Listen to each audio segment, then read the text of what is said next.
In the spring of 1944, a U.S. bomber lifted off from a dusty Allied airfield in Benghazi, Libya, bound for a high-risk mission over Axis-occupied southern Italy.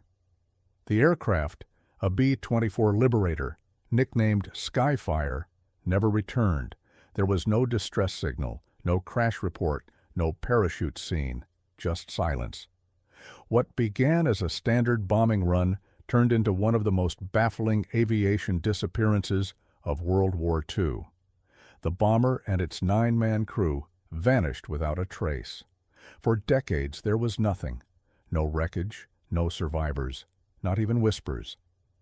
Families back home waited for telegrams that turned into gravestones without bodies. Rumors surfaced: enemy fire, sabotage, desertion, but none stuck. The war raged on, and the Skyfire became just another casualty lost in the smoke of global conflict. The U.S. Army Air Forces listed it as missing in action coordinates unknown. Fate unknown.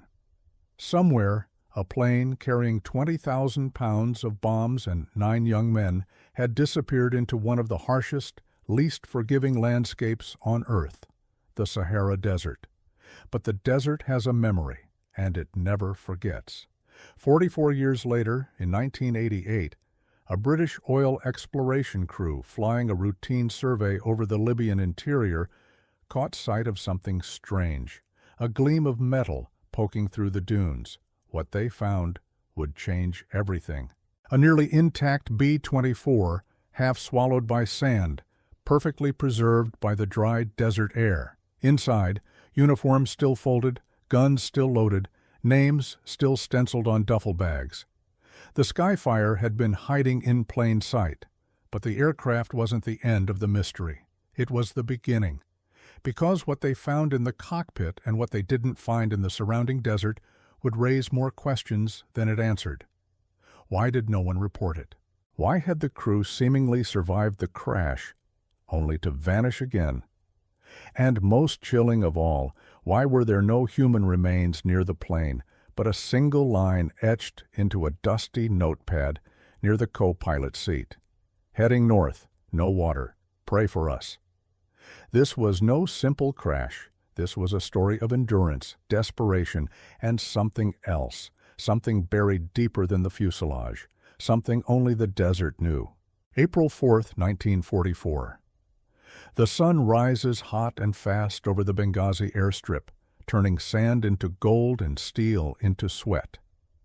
The crew of the Skyfire moves with quiet efficiency, loading ammunition, checking hydraulics, laughing nervously over bitter coffee poured from a dented canteen. Their target, a munitions depot outside Bari, Italy. High risk, high reward. Intelligence briefings say cloud cover is heavy, flak will be thick, and enemy fighters are increasing patrols. The kind of mission that makes it hard to sleep the night before. Lieutenant James "Red" Callahan, the 24-year-old pilot from Nebraska, signs off on the manifest with a grim nod. He's flown 37 combat missions already, more than enough to get rotated out. But he stayed, not out of duty, out of guilt. A younger pilot had panicked in formation 2 weeks earlier and clipped another bomber's wing. Red blamed himself, said he should have trained the kid better. Today's mission feels like penance. The crew loads into the bomber, engines roar to life. Ground crews wave them down the makeshift runway, dust clouding everything in their wake. At 0832 hours, Skyfire lifts off into a turbulent blue. Somewhere between the Libyan coast and the Italian shoreline, the mission unravels. Radio logs show static-filled transmissions between Callahan and command, requests to adjust course due to heavy cloud banks. A second bomber in the squadron sees Skyfire break formation slightly, veering westward, then fading into the mist. Then nothing. No SOS, no flares, just a void. Back at base, commanders wait for contact. 1 hour late, then 2. Other bombers limp back in with damage, bloodied crewmen, and torn wings. But not Skyfire. The tarmac stays empty. A red mark is drawn on the mission board. MIA, all crew. Over the next 72 hours, search planes comb the expected flight path. They find nothing, no wreckage, no oil slicks, no signs of parachutes. Official reports blame navigation error or fuel shortage, but one mechanic swears the plane was fully fueled. Another remembers Red checking the compass twice. Nobody has answers, just grief. The war moves on. Names get added to plaques. Letters are mailed home. But somewhere in the Sahara, 9 men are alone, waiting, marching, hoping the desert will show mercy. It doesn't. Before the sand buried their story, they were just 9 young men in uniform squeezed into the belly of a bomber named Skyfire. Not legends, not ghosts, just boys with crew cuts and crooked smiles flying toward a future that never came. Lieutenant James Red Callahan, the pilot, barely 24, tall and broad-shouldered, with a farmer's tan and the kind of grin that made you trust him instantly. Born in a Nebraska dust town, he learned to fly crop dusters before joining the Army Air Forces, quiet in command, loud in jukebox bars. He'd earned his nickname not just from his hair, but from a tendency to go red-faced when chewing out rookies who didn't respect altitude spacing. Second Lieutenant Buck Jensen, his co-pilot, was the opposite, lean, boyish. A Californian who wore sunglasses even when off-duty. He used to surf before the war and claimed he could sleep through flak. Most of the crew didn't believe him, but Buck's charm made it hard to care. Frankie Hale, the radio operator, was from the Bronx. He talked fast, cursed louder, and carried a rosary in his pocket even though he claimed he didn't believe in anything. He kept the crew laughing when they needed it most and had a bad habit of making mixtapes from stolen records. Tom Rizzo, the tail gunner, was barely 19. The youngest on board, he'd lied about his age to enlist after his older brother died at Guadalcanal. He wrote poetry in the gunner's logbook and carried a harmonica he never learned to play. Eli Goldman, the navigator, wore thick glasses and thicker sarcasm. He used to draw maps in high school for fun, doodled entire fictional continents during history class. In the sky, he was never wrong, at least until that final flight. Chuck Mac McIntyre, the engineer, was the crew's mechanic, cook, and part-time philosopher. He read Aristotle between missions and once fixed a jam turret with a fork. The others, Pete DeSantis, Harlan Rowe, Billy Mears, rounded out the team. Each had his own story, a girl back home, a brother fighting in the Pacific, a mother who wrote every week. Together, they were more than a crew. They were a patchwork family stitched together by war, fear, and a battered bomber that kept flying when it probably shouldn't. The Skyfire wasn't the fastest, it wasn't the prettiest, but it was theirs. And on April 4th, 1944, they trusted her to get them home. She didn't. Red Callahan wasn't the kind of man who bragged. He didn't need to. His flight record did that for him. 37 missions flown, 5 confirmed targets, 0 crew deaths. He wasn't fearless. He was just good at hiding the fear. He kept to himself off base mostly. While the other boys wrote home about pin-up girls and leave passes, Red wrote to Clara, his fiancée back in Omaha.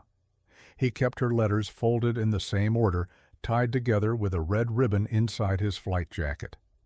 She worked as a nurse in a small-town clinic and sent him pressed wildflowers with every note. Red said he could smell the Nebraska summer on them, even in the heat of the desert. He played jazz on an old Army-issue phonograph in the mess tent. Armstrong, Ellington, Billie Holiday. Music helped him breathe when the world was exploding outside his windows. He'd hum softly before takeoff, a habit the rest of the crew began to see as a kind of good luck ritual. But there were cracks. On mission days, he barely ate. He'd go quiet during flight briefings, jaw tense, thumb tapping against the grip of his sidearm. He slept in short bursts, always waking before sunrise. The war was wearing him down, not just physically, but soul deep. He wasn't scared of dying. He was scared of leading others to die. He carried a leather-bound notebook in his breast pocket, filled with unsent letters, pages written in tight, neat script. "If something happens to me," followed by thoughts, memories, apologies. He never showed them to anyone. But once, after a rough landing, Buck saw Red clutching it in both hands, knuckles white. There were rumors he'd been offered a desk job after his 30th mission. Red turned it down. Said he wouldn't leave his crew until every last one of them rotated home. "I won't be the man who goes home early," he told Frankie once. "I finish what I start."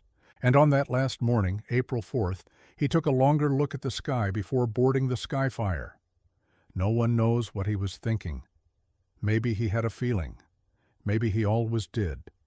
But he climbed aboard, nodded to Buck, and took the controls like he always did, with calm hands and a storm behind his eyes. April 4th, 1944. The horizon was still bruised with night as the Skyfire roared down the strip at Benghazi. Engines groaned under the weight of bombs and fuel. Inside, the crew moved in rhythm, headsets checked, guns loaded, systems green-lit. Red sat in the left seat, hands firm on the yoke, eyes locked ahead. They lifted off just past 0600 hours. The B-24 climbed slowly, heavy with ordnance, its dark green fuselage blending into the desert sky. Below, Benghazi shrank into nothing, swallowed by dust and heat. The mission was routine in theory: strike a German supply depot near Bari, Italy, and return by mid-afternoon. In practice, nothing was routine anymore. At 0637, radio logs show the Skyfire checked in with control, normal altitude, expected course. But 17 minutes later, a secondary tracking station noted something odd. Skyfire was veering slightly northwest, not sharply, just enough to register. A correction, maybe, or a drift. At 0715, an Allied listening post in Malta recorded brief chatter. "This is Skyfire, turbulence, banking port side." The sentence cut off mid-transmission. Weather reports indicated unexpected cloud cover building over the central Mediterranean. High winds, reduced visibility. None of it had been in the original briefing. That region was infamous for sudden shifts, storms that swallowed planes whole, winds that spun compasses mad. The rest of the formation, some 30 planes strong, began adjusting. They regrouped. But Skyfire never rejoined. It wasn't shot down. It wasn't trailing smoke. It simply peeled away. Back at base, Red's position was plotted on a faded map. A red pencil line traced their last known heading. Then the pencil stopped. One officer noted in the log, "Skyfire last seen entering low cloud at 0730, no further contact." Presumed off course. In the air, the desert stretched endlessly. Dunes gave way to stone plateaus and sun-scorched salt flats. If they'd lost navigation, even slightly, they'd be flying into nowhere. And no one knew it yet. Not the base, not the families, not even the men on board. Skyfire was vanishing. The last word ever heard from the plane was a fragment of a sentence: "Position unknown, fuel." Then static, then nothing. By 1500 hours, most of the bombing group had returned. Bomb bays empty, fuel gauges low, crews shaken but alive. Mechanics swarmed the tarmac, pilots filed their reports, and someone noticed the gap in the landing roster.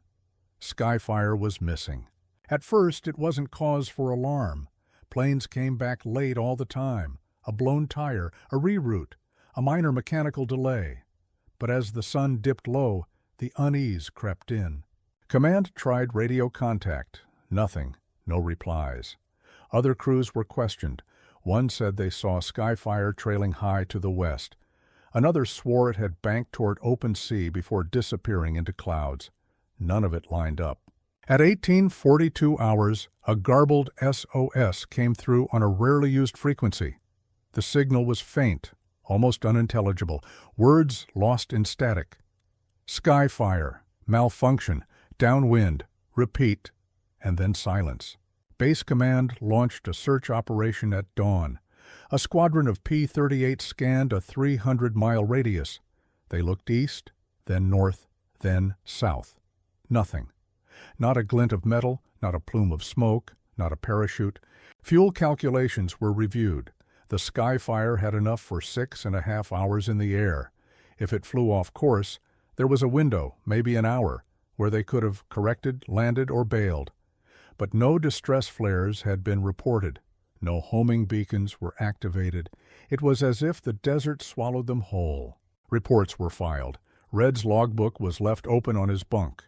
Clara's latest letter was still tucked under his pillow, unopened. Within 72 hours, the official classification came down. Missing in action. Presumed lost. Families were notified. The Army offered condolences. An empty casket was prepared for Arlington. But back at Benghazi, some men kept wondering. A mechanic remembered checking Skyfire's altimeter the night before. He swore it had read fine. A flight engineer asked why the SOS came from an unexpected quadrant. No one had answers. Just a weak signal. A bomber that never came back. And a stretch of desert bigger than anyone was willing to admit they didn't understand. The Sahara is not one desert. It's thousands. Dunes the size of skyscrapers, salt flats that stretch like broken glass, rock plateaus older than memory. When the Skyfire vanished, it didn't disappear into a landscape. It disappeared into a labyrinth of heat, wind, and silence. Within 48 hours of the missed return, the U.S. Army Air Forces requested assistance from British patrol units stationed across North Africa. Orders were issued, maps were unfurled, fuel rations stretched. But everyone knew the odds. P-38 reconnaissance aircraft swept from Benghazi east to Tobruk, then looped south over uncharted quadrants. Pilots reported mirages, wreckage from older crashes, even camels, but no sign of a Liberator bomber. On the ground, British long-range desert group units ventured into known smuggler routes and dry riverbeds. Jeep convoys scanned flat stretches of sun-blasted sand. Bedouin scouts were questioned. One claimed he'd seen a flash of light in the sky 2 days earlier. Another pointed to a dune ridge and simply said, "There is nothing out there, not even death." The reality was simple. The Sahara doesn't give back what it takes. After a week, the search perimeter widened, then narrowed, then stalled. Every flight meant burning precious fuel. Every mile cost hours they didn't have. Command filed the decision on April 13th. All search efforts suspended. Skyfire and her crew were declared unrecoverable. In Benghazi, the nameplate was removed from Red Callahan's bunk. His duffel was stored in a locked room. One of the cooks, who used to save Red the corner slice of cornbread, didn't speak for 3 days. No funeral, no wreckage, no closure, just wind, sand, and the creeping sense that 9 men had been erased. The desert didn't leave evidence. It left silence. Back in Omaha, the rain came soft and unannounced on April 19, 1944.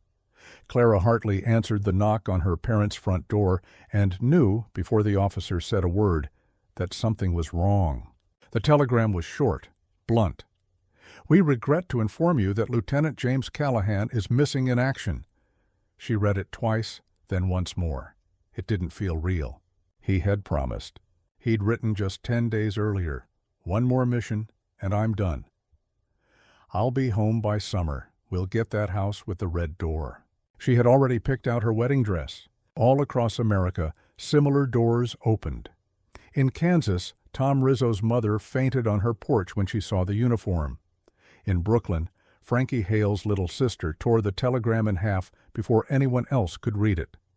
In Chicago, Buck Jensen's dad lit a cigarette and stared at the horizon until it burned down to his fingers. Most families tried to accept it. Some lit candles, some prayed, some drank.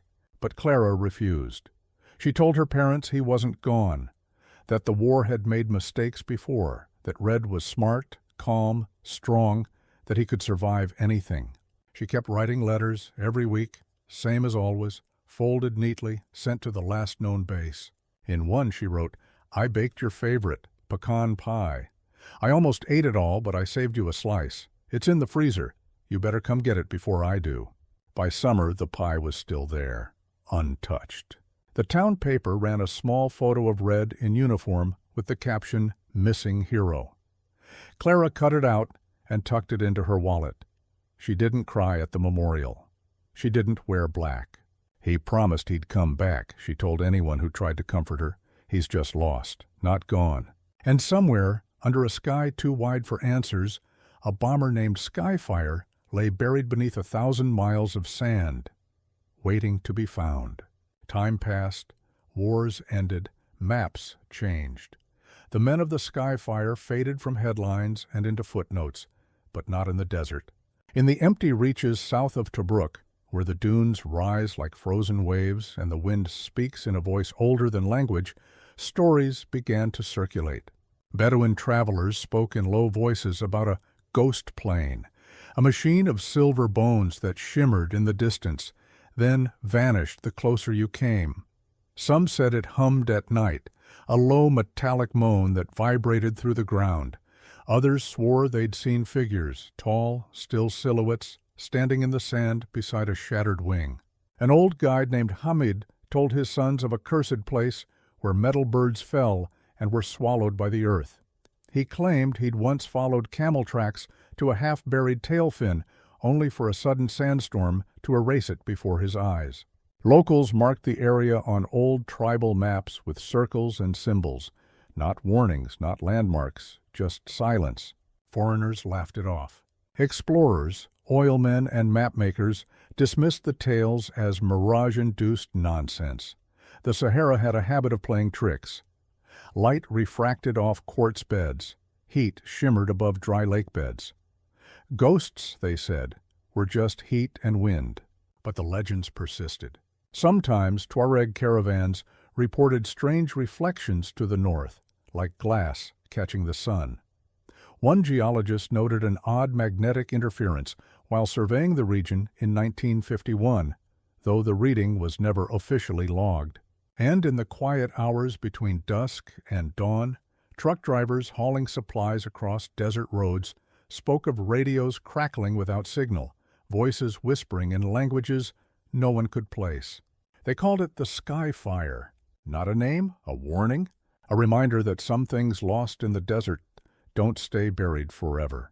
They wait. In 1953, nearly a decade after the Skyfire vanished, a shepherd named Idris was following a goat that had wandered too far south along the edge of a salt flat. The sky was clear, the wind sharp. He crested a dune and saw something strange caught between the rocks, an object that didn't belong. At first he thought it was a torn satchel, sun-bleached, weather-worn. As he got closer, he saw cracked leather, stitching frayed by time. Inside, pages, hundreds of them. A journal. He brought it back to his village and handed it to a local teacher who spoke some English. The cover was brittle, but the ink had survived. The writing was faint, but legible. Names, coordinates, times, short entries, lists. Some pages were torn, others fused together by moisture, but the signature appeared repeatedly, F. Hale. The teacher read the first line aloud, then the next, then stopped. The final page, though partially smeared, was unmistakable. A slanted, desperate scrawl ran across the bottom. Running out of time. North. Water gone. Tell Clara. It was real. The journal passed from hand to hand, eventually reaching a British patrol officer.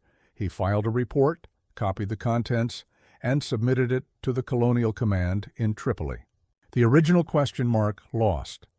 Misplaced in transport, or maybe tucked away in a drawer somewhere. Forgotten. The story barely made a ripple in the West, but to those who knew the tale of Skyfire, it was something else entirely. Proof. The crew had survived the crash, at least for a time, and one of them, Frankie Hale, had been writing until the end. Not as a soldier. As a witness, a voice caught in a place that devours voices. The journal was just enough to reopen whispers, but not enough to launch a search. Too late, they said. Too far. But in the decades that followed, explorers would trace those coordinates again, and the sand would begin, piece by piece, to give up what it had taken. On a blistering morning in June 1988, a British oil exploration crew took to the skies over the Libyan desert. They were charting possible drilling zones west of Kufra, an area so vast and lifeless it barely had a name. The heat distorted everything. The horizon shimmered. The landscape looked endless. At 0907 hours, the co-pilot of the small twin-engine survey plane leaned forward. There, did you see that? Below, something flickered. Just for a second, a metallic glint. The pilot circled, once, twice. There it was again, a shape that didn't match the dunes or rock beds. Man-made, large. They assumed it was a downed satellite, or maybe wreckage from an old smuggling aircraft. In the late 70s, drug runners had started using parts of the Sahara as unofficial flight corridors. But this, it looked older. They marked the coordinates, snapped a few high-angle photos, then finished the rest of their survey. Back at base camp, the images were developed. What they saw made one of the engineers go quiet. The wing was too wide, the frame too boxy, not a jet. A bomber, an old one. Word got passed up the chain. Oil company officials contacted British authorities, who relayed it to the U.S. Embassy in Tripoli. 2 weeks later, a joint military historical team arrived at the coordinates. What they found would send shockwaves across 2 continents. There, in the middle of nowhere, rested the skeleton of a B-24 Liberator. Its tail section had crumpled slightly on impact, but the rest, fuselage, wings, engines, remained almost eerily intact. A dust-covered name painted near the nose, barely visible under layers of rust. Skyfire. They approached the wreck slowly. Even after 4 decades, the air around the plane felt still, watchful. The desert had preserved it like a tomb. The frame was sun-bleached and blistered, but recognizable. Rivets still held the wings. Propeller blades, warped by wind, jutted from half-buried engines. A faded white star still clung to the side of the fuselage. Inside, it was like stepping into a museum, one that had been sealed by sand and silence. There were no bodies, but there were signs of life. Faded flight jackets still hung over seatbacks. A crushed pack of Lucky Strikes lay under the radio operator's chair, one headset still coiled like a snake on the floor. Near the nose, a clipboard with a yellowed flight manifest, names handwritten, each one familiar. And in the cockpit, Red Callahan's sidearm, holstered, untouched. Dog tags were found under the navigator's station. One read, Hail, F, O-P-O-S, C-A-T-H-O-L-I-C. The team said nothing for a long time, only the wind moved. Outside, tire tracks from the landing gear still left faint impressions in the sand. A frozen moment from 1944. No signs of explosion, no bullet holes, no emergency flares.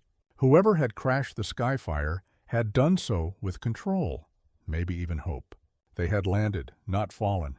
Which raised the question, if they survived the crash, where did they go?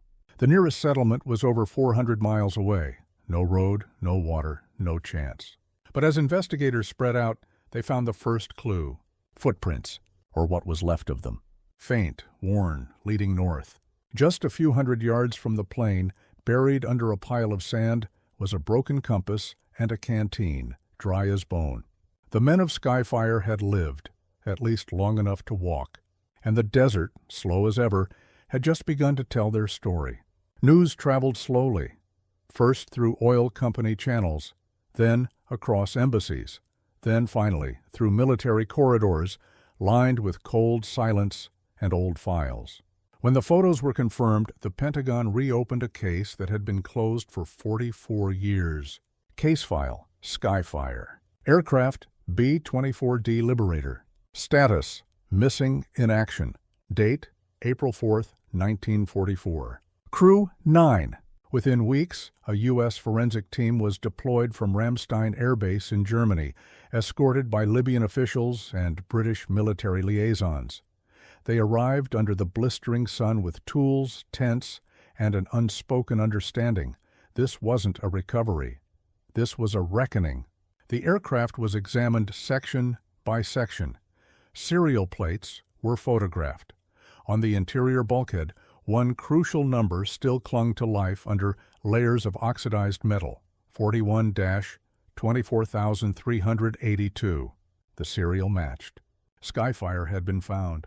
The historian in charge, Lieutenant Column David Greaves, stared at the number in silence. He had grown up hearing stories about lost World War II crews, ghost flights, empty return slots. Now he was standing inside one. Personal artifacts were logged. Jackets, empty ration tins, a rusted pocket knife with initials MR etched into the blade. Every item treated like a relic. Photographs were taken, soil samples bagged. The entire site was placed under military guard. For weeks, the team worked methodically, shielding their findings from press and rumor. There was no rush. Time had already passed. But what remained was clear. The Skyfire hadn't exploded, hadn't burned, hadn't been shot down. It had landed. And then, something else had happened. Something that left no calls, no rescue, no grave markers. Not yet. They didn't find them all at once. It began with a boot, weather-cracked, half-buried 600 yards northeast of the wreck. Inside, bone fragments, later confirmed to be metatarsals, human, male. Then a jacket sleeve, pinned under a rock, with arm bones still threaded through like ghost scaffolding. Within days, the search team had uncovered partial remains from 5 individuals. 2 were found within walking distance of the aircraft. One was discovered alone, near a dried-out wadi, his hands clutching a journal too faded to read. Another, just rib cage and vertebrae, was discovered 2.3 miles north, curled beside a low outcrop of sandstone, a set of rosary beads looped around one wrist. The remains were sun-bleached, scattered by time, wind, and scavengers, but enough was preserved for identification. Dental records confirmed 3 of them, McIntyre, DeSantis, and Frankie Hale. Frankie had made it farthest. One of the forensics officers whispered, "He walked until he couldn't." The others likely died closer to the wreck, likely days after the crash. Exposure, dehydration, or injury, all possible, all cruel. No signs of struggle, no signs of enemy fire, just sand. One body was found seated against a slope, facing north, as if still waiting for someone to crest the next ridge. Nearby, a broken belt buckle, a name scratched into the inside lip with a blade, Buck. They were moving, together, or at least trying. The desert hadn't taken them in one moment. It took them slowly, piece by piece. 7 sets of remains were eventually recovered. 2 were never found, including James Red Callahan. But even without his body, they found something else. A line scratched into a flat stone at the far edge of the site. It read, "North, Day 3, rations gone, still moving." Below it, carved faintly, the initials, J.C. Red had lived. Long enough to try, long enough to leave a mark. In the end, it wasn't the crash that killed them. It was the decision to move. Based on footprints, wind-scoured objects, and the eventual location of the remains, investigators reconstructed the likely route. The crew had set off north, toward the hope of civilization, water, rescue. But north was an illusion. The nearest outpost was over 300 miles away, across shifting terrain that offered no cover, no shade, no forgiveness. Even with perfect navigation, even with full canteens, it would have been impossible. But they didn't know that. They weren't trained for this kind of survival. They were bomber crewmen, not desert scouts. They had maps made for air, not ground. Their compasses worked, but the scale lied. The mirages didn't. Evidence shows they waited at the crash site for at least a day, maybe 2, perhaps hoping for a rescue plane, perhaps trying to repair the radio. But then they walked. Boot prints trailed out in a ragged V pattern, diverging from the wreck, weaving in and out of each other like men trying to stay close, but not collapse from heat. One pair led only a mile from the plane, ending in a small depression in the sand. There, searchers found the remains of a man lying flat, face turned skyward. Both hands gripped a rusted metal canteen. It was empty. Another set of bones, femurs, pelvis, skull, was located further north. He'd made it nearly 4 miles before falling. The pattern repeated, hopes stretched, bodies stopped. The direction was always the same. North. One crewman, likely Eli Goldman, had left markings in the sand with a stick, arrows, tally marks. The last one read, Day 4. They hadn't given up. They had tried. And that's what haunted the forensic team more than anything. Not that they died, but that they believed they could survive, that each step into the furnace might lead to safety. That Red was out front, leading them, pushing forward, and that the desert, silent as always, had offered nothing in return.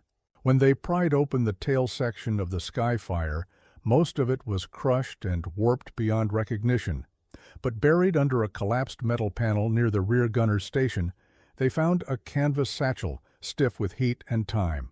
Inside, wrapped in a cloth bundle, was a journal. Its pages were dry, edges curled, ink faded, but still legible. The handwriting matched earlier entries recovered near the crash. It was Frankie Hale's. A final record. The first entries were clinical, coordinates, fuel estimates, weather notes. Then, Engine 3 coughed over open desert, hydraulics holding, red calm. Later, cloud cover broke, landed on belly, no panic, no fire, God help us. The next 2 pages were observations, radio attempts, antenna damage. No signal, static only. Jensen thinks we're too far. One entry described ration checks. 2 canteens each, 1 tin of peaches. Rizzo joked about eating sand. No one laughed. Then the tone changed. Day 2. Still no planes. Goldman marked sun path. We're guessing north. Red says we wait 1 more day. Day 3. Decision made. Heading out in the morning. Red wants us to travel before heat spikes. He didn't say it, but we all know. This is it. The last full page was smeared. The words shook. I'm scared, not of dying, of vanishing, of no one knowing we were here. If someone reads this, tell Clara he kept his promise. He never gave up. Below that, a final line, jagged, desperate. We saw something, distant metal, mirage, don't know, we're going anyway. The rest of the journal was blank. The recovery team stood silent as the final pages were read aloud. Some turned away. One officer, a historian who'd read dozens of battlefield accounts, said later, "This wasn't a combat death. This was slower. It was courage drawn out over days. It was heartbreak under the sun." Frankie Hale hadn't been trying to be a hero. He was trying to leave a voice behind. And in doing so, he made sure the Skyfire was never truly lost. Someone knew now, and someone remembered. In the end, the cause wasn't sabotage. It wasn't enemy fire. It was a compass. Or maybe it was the storm. Investigators spent weeks piecing together the flight path of the Skyfire, comparing recovered crew journals, old mission logs, weather reports, and estimated fuel burn. The findings pointed to one conclusion: the crew was flying blind. On April 4, 1944, a sandstorm had risen suddenly along the Libyan coast, part of a seasonal phenomenon known to local pilots but unpredictable in scale. Wind gusts could reach 50 knots. Visibility could drop to nothing. The air filled with fine dust that coated dials, confused altimeters, and turned the horizon into a featureless void. If the Skyfire drifted even 10 degrees off its intended heading for just 20 minutes, it could end up 100 miles off course. 45 minutes, and they were deep into uncharted desert. The recovered journal notes mentioned turbulence, heavy wind, and cloud cover. Red may have assumed they were still over the sea or closing in on southern Italy, but the desert below gave no clues. Their magnetic compass may have faltered, an issue known to B-24 crews. Excessive vibration and electrical interference sometimes caused deviation by as much as 20 degrees. Combine that with low visibility, no landmarks, and limited ground radar coverage, and a crew could vanish without ever knowing they were lost. Fuel consumption would have increased as they adjusted headings. They were likely running low by the time they broke cloud cover and realized the truth. They were over land, not Italy, not the coast, just sand. At that point, Red made the call. Land the plane before fuel ran dry. He picked a flat stretch. Engine 3 sputtered. Gear refused to lower. He brought her down on the belly, controlled. The landing didn't kill them. The distance did. They weren't lost because of incompetence. They were lost because the sky turned against them, and the instruments they trusted lied. What haunts people decades later isn't just how the Skyfire was lost. It's how close they came to being found. In 1944, British outposts scattered across North Africa operated primitive radar systems, early warning arrays designed to detect German aircraft, long-range bombers, and V-weapon launches. Most of these systems were under tight resource constraints. Few were manned 24/7. Fewer still tracked anything flying below a certain altitude. But in a declassified report recovered in the 1990s, an entry from the Sidi Barrani listening station stood out. Dated April 4, 1944. Logged at 0739 hours. Unidentified aircraft ping, approximately 260 miles southeast. Appears slow-moving, no ID. Signal lost after 4 minutes.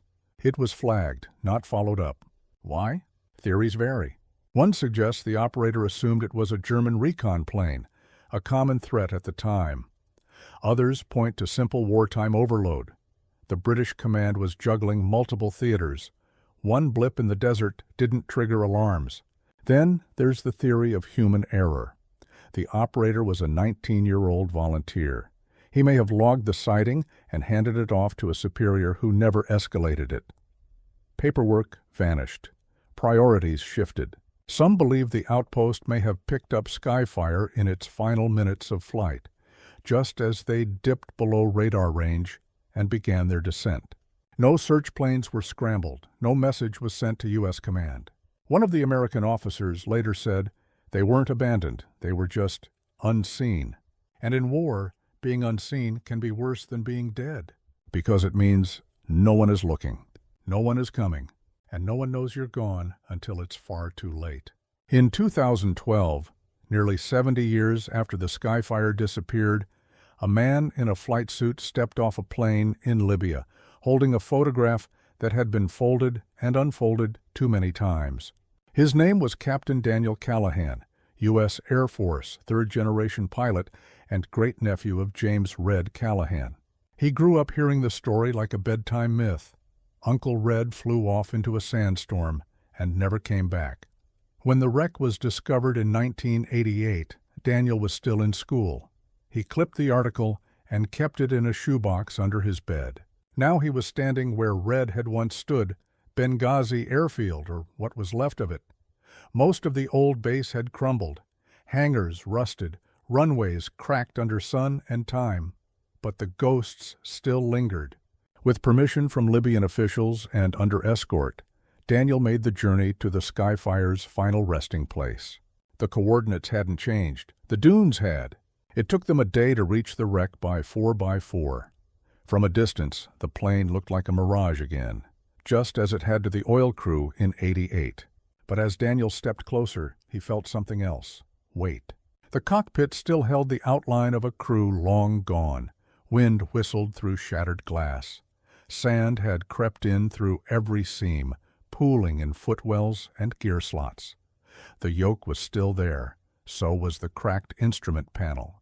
He reached out and placed his hand on the pilot's seat. For a moment, no one spoke. The Libyan guide lit a cigarette and muttered, "Your uncle." He landed like a man who believed he would walk out. Daniel nodded. He didn't cry. He had already done that years ago, reading the journal entries and watching Clara's interview on VHS. Instead, he pulled a patch from his sleeve, his squadron's emblem, and pinned it to the co-pilot's chair. "I told my mother I was coming to bring Red home," he said quietly. "But I think he already is." That night, they camped near the wreck. The wind howled through the ribs of the old bomber like a broken organ, and somewhere out there, Daniel swore he heard footsteps crunching through the sand. But when he turned, there was nothing. Time doesn't erase everything. In the remote regions of southern Libya, where borders blur and maps mean little, stories still travel farther than trucks. And among the nomadic tribes and desert dwellers, the Skyfire isn't a crash site. It's a legend. They call it Al-Tayyara al-Ruh, the ghost plane. They say it sings when the moon is full, that engines hum from beneath the dunes, that a red-headed man in a flight jacket has been seen walking alone across the salt flats at dawn. Children are told not to follow voices in the wind. They belong to the crew, some elders say, still looking for water, still trying to come home. One guide refuses to go within 5 miles of the site.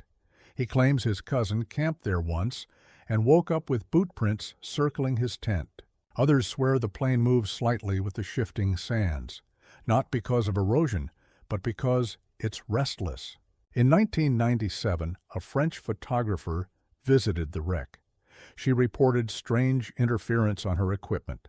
Batteries drained, film overexposed. On one audio recording, a faint tapping was heard, like Morse code. She never went back, but the myths did. To the Libyans, the Sky Fire is more than wreckage.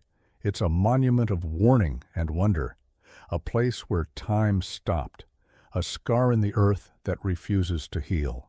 They say the desert keeps what it takes, that it holds onto souls like sand holds heat, and that the Sky Fire and her crew are not lost.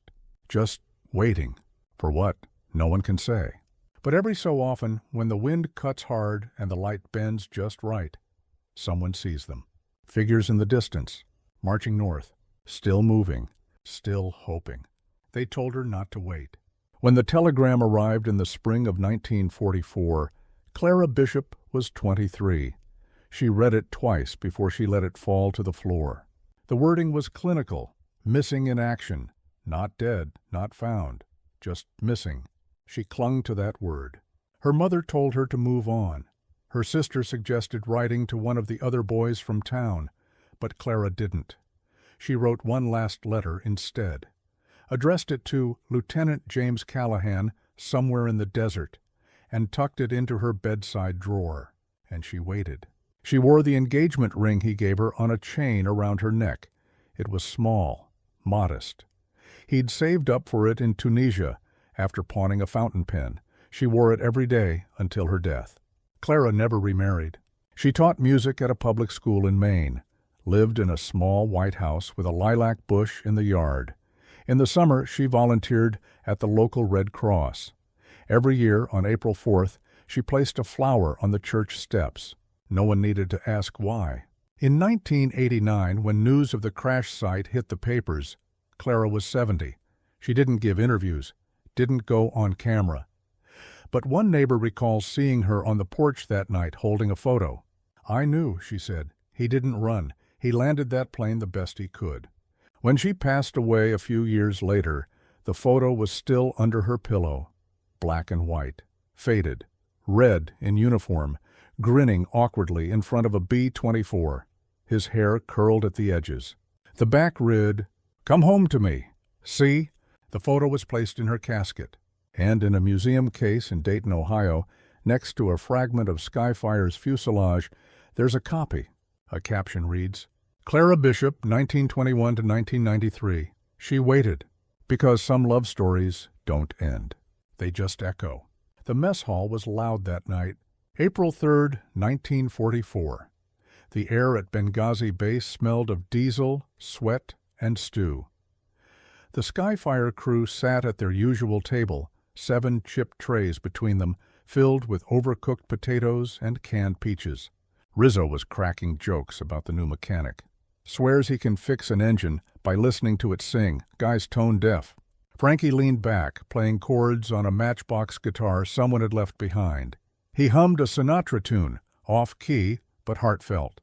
Buck Jensen had a letter from home folded into his pocket. His 3rd son had just taken his first steps. He was going to name the next baby after Tom, if he ever gets around to writing more than 2 words in a letter. Tom Rizzo threw a biscuit at him. Red Callahan sat quietly, watching them. He didn't speak much that night. He was reviewing weather maps in his mind, thinking through the flight plan. But he smiled when Clara's name came up. Always did. They didn't talk about fear, not out loud. But each man knew this could be the last. The war had taken crews with less experience. Sandstorms didn't care about rank or skill. Radios failed. Engines overheated. Still, that night, they were just men. They argued about baseball. They teased Goldman about snoring. Frankie tried to trade his dessert for extra rations. One of the ground crew snapped a photo of them, unaware it would become the last known image of the team together. 7 young men, smiling. No heroes yet, just brothers. When the bell rang for lights out, they stood one by one. Rizzo saluted Red jokingly. "Don't get us lost tomorrow, Captain." Red rolled his eyes. "Just follow the sound of your own voice, loud enough to echo off the Alps." They laughed. The laughter didn't last, but it stayed, locked in that final moment, like air preserved in amber. And decades later, when Daniel Callahan saw the photo for the first time, he said, "They didn't look afraid. They looked like they belonged to each other." And they did, right up until the desert took them. They came home draped in flags. Not all of them, just the ones whose remains could be positively identified. Some bones had bleached too long under desert sun. Some DNA had nothing left to match. But the Department of Defense did what it could. In 1990, 5 caskets arrived at Dover Air Force Base. Inside were fragments of lives: a femur, a wedding ring, a boot heel, a molar. They had been gathered with care, catalogued, cleaned, and wrapped in linen. A joint military ceremony was held on a cloudless September morning. Veterans lined the tarmac. Bagpipes played. There were no dry eyes when the honor guard moved in perfect silence. Each name was Red. Lieutenant James "Red" Callahan, Co-Pilot Charles "Buck" Jensen, Corporal Frankie Hale, Sergeant Tom Rizzo. Others, unnamed but not forgotten. Clara had passed by then, but her niece came in her place, wearing a brooch shaped like a wing. She held Red's old photo, the one from the base, and clutched it like scripture.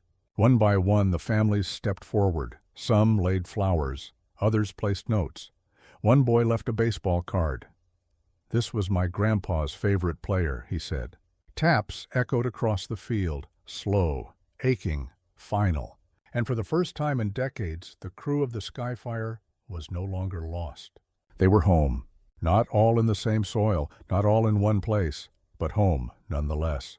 Their names are etched on a granite memorial in Arlington. Nearby, a plaque reads, "They flew together, they fell together, they are remembered." The wind blew gently as the ceremony ended, and somewhere, perhaps, Red was still writing Clara a letter in his head. Only this time it didn't end with, "I'll come home to you." This time he had. The Skyfire was never moved. Too remote, too expensive, too fragile, and maybe some said, too sacred. So the bomber stayed where Red brought her down, on a stretch of forgotten desert no map bothers to name. In the years after the discovery, a fence was erected, a sign posted in 3 languages, U.S. military aircraft crash site. Protected. But the desert doesn't read signs. Sand crept into every seam. Over decades it polished the fuselage to a dull bronze. Winds tore through the wings. The rudder collapsed in 2003 during a storm. One engine disappeared. Looters, likely. The cockpit glass turned to dust. The nose art, once a proud eagle clutching lightning bolts, faded into rust-colored streaks. In satellite images from the 2010s, the shape of the plane is still visible, but shrinking. Shadows blur. Dunes shift. Soon, it may be gone entirely. Some argue it should have been brought to a museum, preserved, protected, but others disagree. One Libyan historian said, "It is not a relic. It is a grave. Let it be." And so it is. Occasionally, a curious traveler stumbles upon it, usually by accident. They'll post grainy photos online, a twisted frame, a half-buried propeller. A silence so deep it hums. They always say the same thing. It felt like someone was watching. The Skyfire rests there still, beneath a sun that forgets nothing, surrounded by winds that whisper old names. It is not haunted, not exactly, but it is remembered, not just by families or history buffs or war records, by the desert itself, by the silence it keeps, and by the way the sand moves just slightly different, as if stepping around something sacred, as if it knows, as if it remembers the day a plane came down gently, on wings full of hope and fear and youth, and never rose again. In 2006, a group of Moroccan desert trekkers stopped 30 kilometers short of their planned campsite. One of their guides refused to continue. "The plane is near," he said, lowering his eyes. "We shouldn't go farther. It listens." At first they laughed it off. But that night a storm rolled in. Sand flattened tents. One man wandered off to relieve himself and came back white as chalk. He had seen something, painted on the rocks, symbols, crude, circular, burnt black with soot, surrounding the outline of what looked like wings. They marked the location on GPS. When they uploaded the coordinates online, a military enthusiast forum cross-referenced it. The symbols were less than 500 meters from Skyfire's resting place. It wasn't the first time. Over the past 2 decades, similar reports surfaced. Weathered markers near the wreck, charred fires arranged in a crescent, totems made of scrap metal and bone. Always placed near the site, never directly on it. Some said it was tribal superstition, a warning. Others suggested something darker, that a group had formed around the Skyfire, a desert cult. The idea spread. What if they weren't just protecting the site? What if they were revering it? One European hiker claimed he saw robed figures standing at the edge of a dune at dusk, just watching. They didn't move, didn't speak. When he looked again, they were gone. Photographers noticed footprints near the wreck that didn't match any vehicle patterns, no tire marks, no camel trails, just bare feet. Even Libyan officials started sealing access routes, not just to deter vandals, they said, but because some things attract the wrong kind of curiosity. Today, the rumors persist. That someone, or some group, visits the Skyfire regularly, that symbols are redrawn, that a melted U.S. dog tag was found nailed to a stick like a relic. And if you ask certain locals, they'll simply say, some things shouldn't be found twice. Then they'll tell you to sleep far from the plane. And never, ever light a fire near it. You can feel it in the way people talk, not about the Skyfire, but around it. By the late 2000s and 10s, the wreck wasn't just an artifact, it was a character, a presence. It had outlived its crew, its purpose, even its material parts, but not its story. And stories are what make myths. It began online, posts from thrill seekers, grainy videos showing silhouettes on the horizon. Looked like a man in uniform, one wrote, but he just vanished when I zoomed in. Another claimed their drone lost signal within a 100-meter radius of the plane. It just dropped, like something didn't want eyes on it. The desert is full of superstition, but the Skyfire seemed to invite a specific kind, one tied to war, memory, and unfinished business. Locals whispered of a cursed crew, that the men aboard didn't die, not all of them, that they walked the dunes at twilight, still trying to radio for help. Some said the plane never actually landed, that it appeared one morning whole and rusted, like it had dropped out of a time hole. One story claimed a nomad found a rusted .45 pistol near the site and brought it home, only to wake days later with sand in his lungs and boot prints across his floor. Even tour guides began to lean into the myth. Haunted Sahara tours advertised a stop at Skyfire's grave. They handed out postcards. They didn't stay overnight. The myths bled into fiction, horror novels, speculative podcasts, even a low-budget film where the crew returns as sand-bleached wraiths. But the real place remained untouched. No roads lead there, no signs point the way. Just one plane, half-eaten by time, keeping its secrets beneath the dunes. And when asked what makes the site feel different, most who've stood before it say the same thing. It's not just where a crash happened. It's where something stayed. Something that doesn't want to be forgotten, and never will be. It took decades, but the military eventually listened. The discovery of Skyfire, its scattered remains, its intact fuselage, its silenced crew, sent ripples through defense circles. It wasn't just a historical artifact. It was a case study in failure. Failure to track, failure to rescue, failure to prepare for what no one expects. By the early 1990s, U.S. Air Force training manuals included a case file on Skyfire, not by name, just by serial number, mission date, outcome. It became a quiet cautionary tale. Navigation systems, once rudimentary and prone to magnetic drift, saw sweeping updates in the decades that followed. GPS became standard. Satellite tracking was prioritized, even in training missions. Survival protocols shifted too. Instructors cited Skyfire while teaching pilots desert escape strategies, hydration planning, emergency beacon redundancies, multi-layered communication systems. In 1994, a joint NATO symposium on combat search and rescue used a photo of the wreck during its opening keynote. The point was clear.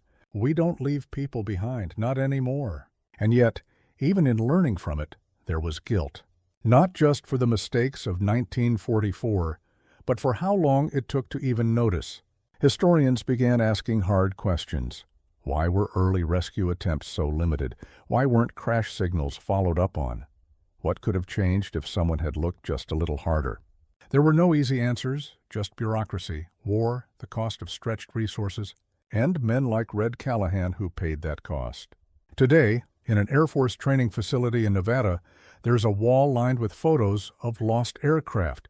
Near the center is a frame labeled simply B-24 Liberator North Africa. Never forget the quiet ones. Below it, someone's handwritten note reads, "Died doing everything right. Learn from them." And so they do. Because Skyfire didn't just fall. It taught. The Sahara gave one story back, but how many still lie hidden? The rediscovery of Skyfire reignited interest in other wartime vanishings. Not the headline-making battles, but the quiet ones. The patrols that never checked in. The squadrons lost off radar. The ships that sailed and were never seen again.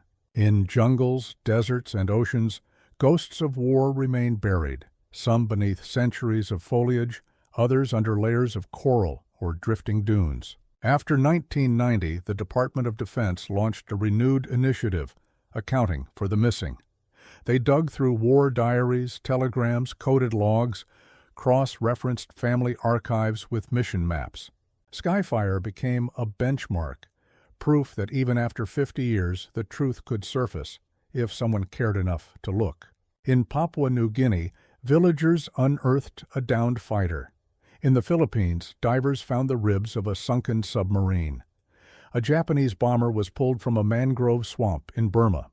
Sometimes all that remained was a tag.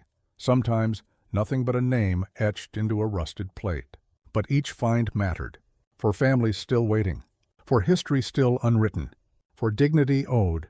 A new term emerged among military historians. Silent fronts. The forgotten edges of war. Places where logistics failed and silence endured. Where no body was buried, but a loss was deeply felt.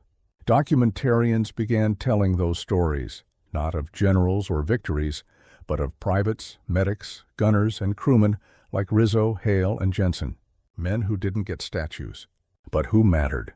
A report published in 2005 estimated over 79,000 Americans from World War II remain unaccounted for. The real number may be higher. They lie under waves, under ice, under trees. And like Skyfire, many may one day speak again, not through voice, but metal, bone, and letters never sent. We don't forget war, but we often forget its edges. And sometimes it's the silence around a missing crew that tells us the most about the war itself. Not the part we remember, but the part we still have to find. In the years after the wreck's discovery, Skyfire stopped being a footnote. It became a symbol. Veterans groups across the U.S. adopted the crew's story, not just for the tragedy, but for what it revealed about war's forgotten weight, about how quickly time buries the uncelebrated. They told the story in classrooms, at air shows, during Memorial Day speeches. They spoke of Red Callahan, the jazz-loving pilot who never made it to the wedding altar, of Buck Jensen and his brother's last letter, of Frankie Hale, who kept writing even when hope ran dry. It became less about the crash and more about the character. In 2001, a mural was commissioned in Red's hometown of Galesburg, Illinois. A stretch of brick wall behind the city hall, once blank, now painted with a wide blue sky and the outline of a B-24 gliding into clouds. In the foreground, the crew smiling caught mid-laugh. Not uniforms, not medals, just boys. Below the mural, a simple quote from Red's final letter. "We fly because we believe in something. That's enough for me." It became a place where school children left paper airplanes, where widows lit candles, where veterans stood quietly for long minutes and said nothing, because there was nothing left to say. Skyfire wasn't just a lesson in what went wrong. It was a monument to doing everything right, and still vanishing.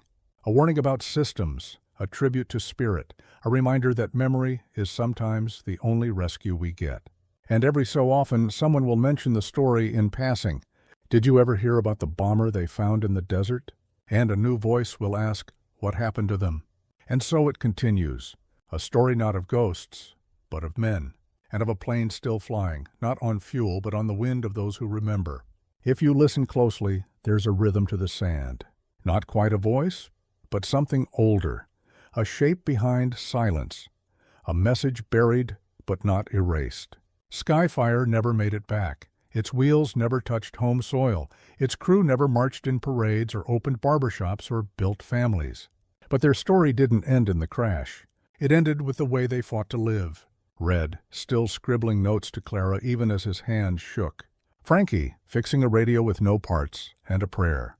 Tom Rizzo, giving up water for a younger crewmate. Buck, watching the horizon for a rescue that never came. Still hopeful, still upright. They didn't just crash. They endured. And in that endurance, they left behind something that even time can't quite cover. It's not in the bones. It's not in the journal. It's not in the rusted metal or the half-buried propellers. It's in the space between. Between the last radio call and the moment they stopped walking. Between duty and despair. Between being forgotten and being found. Their story isn't just about war. It's about hope. The kind that doesn't shout, but refuses to fade. And in the end, that's what remains. Not the wreck, not the sand, not even the myth, but this, that when everything fell apart, they still chose to move forward. One step, then another. No map, no signal, no guarantee. Just the belief that maybe, somehow, someone would come. That message lives on, not in history books, but in the hearts of those who listen. Because some stories don't need endings, just echoes. And Skyfire still echoes, across desert winds, across generations, across the silent sky, still flying, still remembered,